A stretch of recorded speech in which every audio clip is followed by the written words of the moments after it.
Hello everyone, welcome to super classes 2.0। तो आज हम करने वाले हैं एक ईयर बेस्ड पजल। ऐसे टाइप के पजल्स में जनरली आपको ईयर्स दे रखे होते हैं और उसके हिसाब से आपको लोगों को अरेंज करना होता है।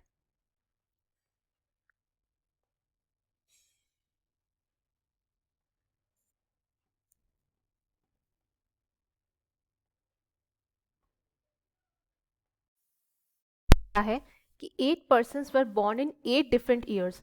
हमारे पास है 8 पर्सन्स है, वह born in 8 different years, that is 1985, 1988, 1993, 1997, 2000, 2002, 2008 and 2015।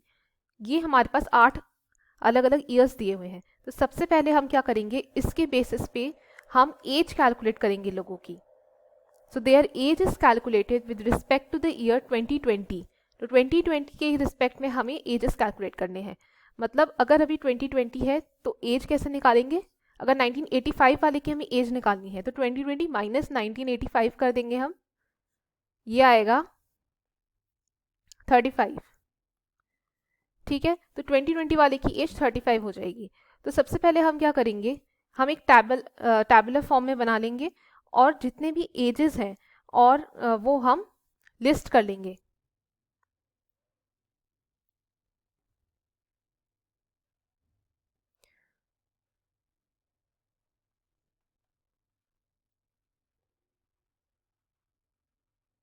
Nineteen 1988, 1993, 1997, 2000, 2002, 2008 और 2015। ये हमें 8 एजेस दे रखे हैं। इसके हिसाब से हम इनकी एज कैलकुलेट कर लेंगे। पीछे हमने इनकी एज कैलकुलेट करी, 1985 वाले की कितनी है, 35 है, तो हम यहाँ पे एज इसकी 35 लिख देंगे। वैसे ही 1988 वाले की करेंगे और लास्ट तक हम 2015 तक सारी कैलकुलेट करके इधर लिख लेंगे। 32, इसमें 27 आएगा। 2020 माइनस 1997 क्या होगा, 27, 23, 2020 माइनस 2000 इज 20, 12 और 5। इस तरीके से हमने सारे एजेस लिख लिए हैं। इससे क्या होगा कि क्वेश्चन में हमें कोई एक्स्ट्रा इन्फॉर्मेशन दे रखी होगी तो हम आराम से एजेस के डिफरेंस लेकर के हम कैलकुलेट कर सकते हैं। नंबर्स, इन नंबर्स को माइनस करना और इन नंबर्स को माइनस करने में बहुत ज़्यादा फर्क लगता है। ये इजीली में हमें डिफरेंस बता देता है। तो चलिए स्टार्ट करते हैं। There is an age difference of 3 years between P and R. तो सबसे पहली चीज क्या बोल दी हमें कि पी और आर के बीच में, पी और आर के बीच में एज डिफरेंस है, कितना है, 3 साल का है। ठीक है, आगे लिख दिया है इसने कि R is younger to P. R is younger to P, इसका मतलब है आर जो है वो बाद में ही आएगा। अगर हमें ये चीज स्पेसिफाई नहीं होती कि आर पी से छोटा है तो पी जो है और आर यहाँ पे पहला एक केस ये बन जाता और आर माइनस पी जो होता वो भी 3 होता, क्योंकि इस केस में हमें पता नहीं था पहले कि आर जो है वो बड़ा है या पी बड़ा है। बट क्योंकि इधर हम इन्होंने स्पेसिफाई कर दिया है कि आर जो है पी से बड़ा है तो इसकी वजह से हम इसको ऑलरेडी इस तरीके से लिख लेंगे। अब इस हम टेबल में देखेंगे कि इसमें से पी और आर के बीच में डिफरेंस 3 साल का कहाँ पे है। देखो 35 और 32 के बीच में जो डिफरेंस है वो 3 साल का है।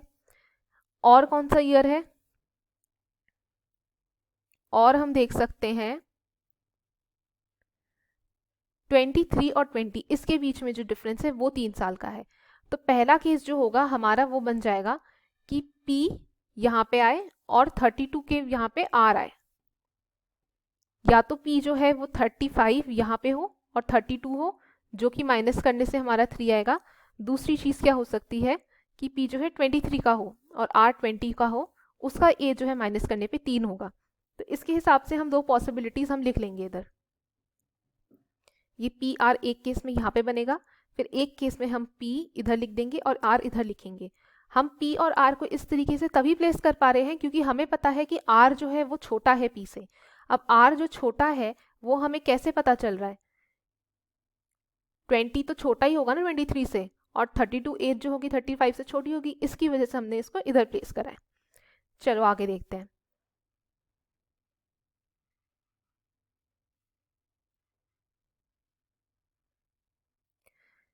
इसके बाद बोला है कि only 2 persons were born between S and T and one of them was born just after R. ठीक है, 2 persons जो थे वो ही बॉर्न हुए हैं एस और टी के बीच में। ठीक है, 2 persons एस और टी के बीच में बॉन्ड हुए हैं। अभी हमें नहीं पता कि एस और टी में से बड़ा कौन है छोटा कौन है, इसकी वजह से हम इसको ऐसे प्लेस कर रहे हैं। And one of them was born just after R, या तो आर के बाद एस आएगा एकदम से इमीडिएटली, जो आर के बाद या तो एस आ सकता है या फिर टी आएगा। ठीक है,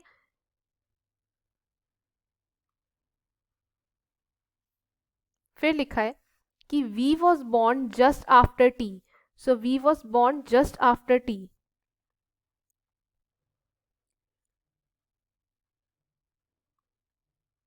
ठीक है, नेक्स्ट है एंड जस्ट बिफोर डब्ल्यू, तो V was born just before W, ये भी हम इमीडिएट वाला केस ले लेंगे। तो एक केस हमारा ये बन गया। इसके बाद है U is younger to S and elder to Q. U is younger to S and elder to Q.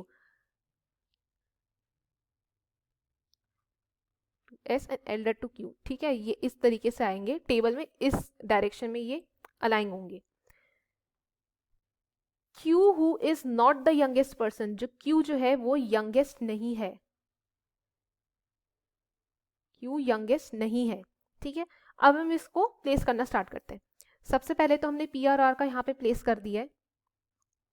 अब इसके हिसाब से हमें पीछे एक हमने केस देखा था जिसमें हमें लिखा हुआ था कि S और T के बीच में 2 है, और उससे पहले क्या लिखा था, S या फिर T जो है R के इमीडिएटली बाद में आ रहे हैं। तो पहले हम पहला वाला केस देखते हैं। इस केस में R के बाद जो है या तो S आ सकता है या फिर T आ सकता है, तो इसके सिनोनिमस ही हम एक और केस बना लेते हैं ताकि हमारे पास क्लैरिटी मिल जाए। तो एक में हम S को प्लेस कर देते हैं और एक में T को प्लेस कर देते हैं। अब S और T के बीच में क्वेश्चन में लिखा है कि 2 पर्सन्स का गैप है, तो इस तरीके से हमारे पास 2 गैप्स आ जाते हैं। सिमिलरली हम इस वाले पोर्शन में पुट करके देखते हैं। अगर मैं S को यहाँ पे लगाती हूँ एक में, ठीक है, एक में S को इधर लगाती हूँ और नीचे की डायरेक्शन में देखती हूँ, तो यहाँ पे तो T की जगह नहीं है क्योंकि यहाँ पे तो टेबल खत्म हो जाती है। तो इसका मतलब है ये T ऊपर की तरफ भी तो हो सकता है, क्योंकि अभी हमें ये नहीं पता था कि S और T जो है उन दोनों में से बड़ा कौन है छोटा कौन है, तो इसके हिसाब से हमने इसको प्लेस कर लिया। सिमिलरली इसका जो सिनोनिमस केस है, इसका जो रेजोनेटिंग केस है वो क्या है, यहाँ पे T लगा देंगे और हम यहाँ पे S लगा देंगे। ठीक है, तो ये 2 केसेस हो गए हमारे पास अभी। अब इसके बाद हमने ऊपर एक केस देखा था, तो ये वाला केस हमारा हो गया।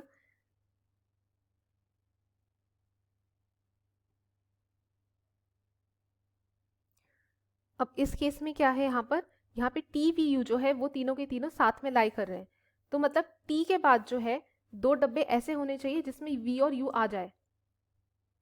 तो इस केस में टी के बाद वी और डब्ल्यू जो है इधर आ सकता है, इस केस में वी और डब्ल्यू इधर आ सकता है, थर्ड केस में तो नीचे पी और आर है, तो इसका मतलब ये वाला केस हमारा कैंसिल हो जाएगा, और लास्ट वाले केस में हम वी और डब्ल्यू को पुट कर सकते हैं।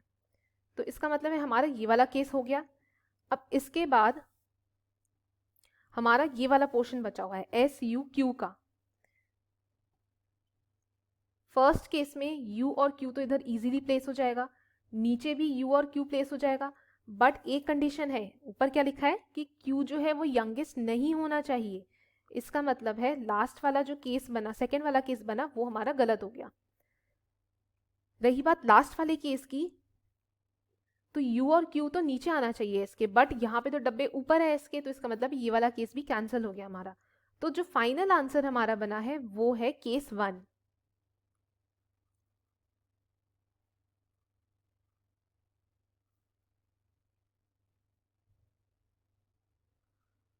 फाइनल आंसर हमारा ये बन गया है। तो अब हम इसको एक बार रीचेक कर लेते हैं।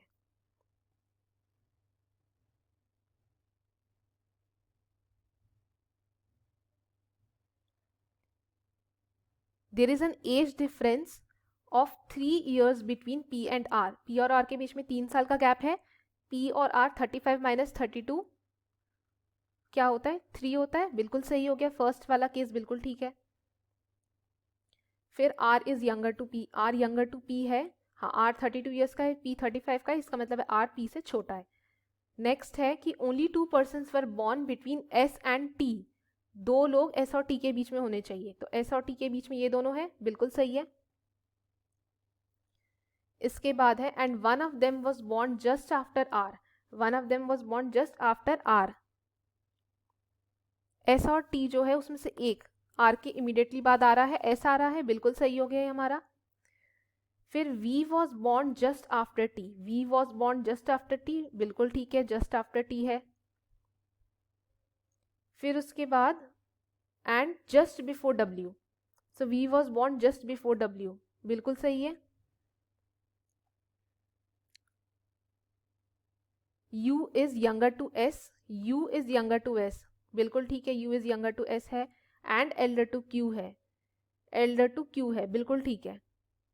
Who is not the youngest person, और यू तो यंगेस्ट, क्यू तो यंगेस्ट पर्सन है नहीं, इसमें यंगेस्ट कौन है? डब्ल्यू है। इसका मतलब ये अरेंजमेंट हमारा बिल्कुल कंप्लीट हो चुका है। आई होप आपको ये समझ में आया होगा। मिलते हैं हम नेक्स्ट वीडियो में।